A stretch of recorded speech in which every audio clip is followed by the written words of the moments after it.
Đây anh em mình đi lên núi đây. Chưa tới. Còn 100 mét nữa tới hàng. Đang chưa là cái bệ người ta ăn hết rồi. Người ta ăn tôm ấy. Không biết ăn nữa. Anh đi xuống núi, anh đi hàng dây.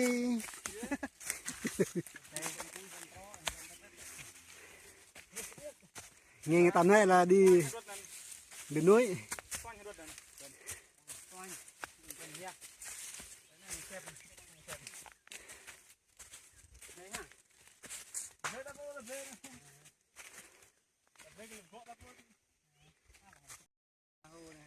Wow.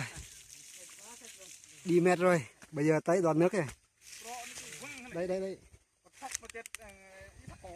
Đâu rồi, đâu tôi. Con sóc là tự xác. Chất tham tội nghiệp cho nó lắm. Anh em mình đi dưới đường á, thấy nước. Nghỉ một lát uống đã, mệt quá rồi.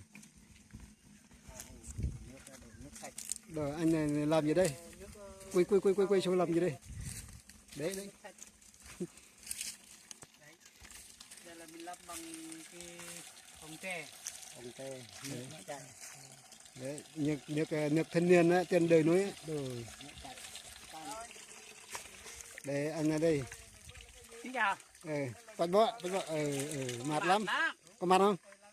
Được. Biết mát mà, nước là nước thanh niên biết mát mà.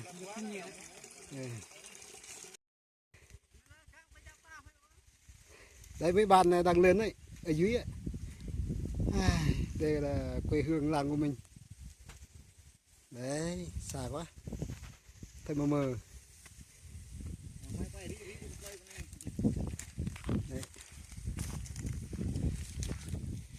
Mét rồi, em mét rồi.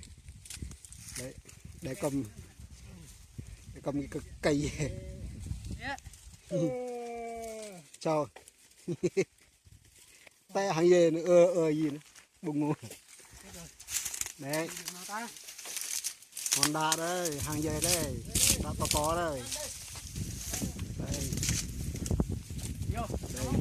Em này sáng sáng vua chồng luôn, vua hàng luôn. Đấy. Chất phạt luôn đấy.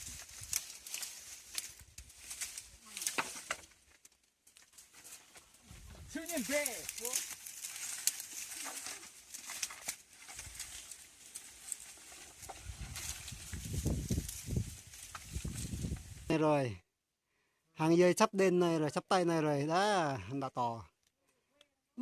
To. Cứ như nhà có tần này. Đấy hàng đấy, hàng chính ấy, dù dung là nhà mình cửa chính ấy. Đây. Đây em đưa chui vô đây. Giời.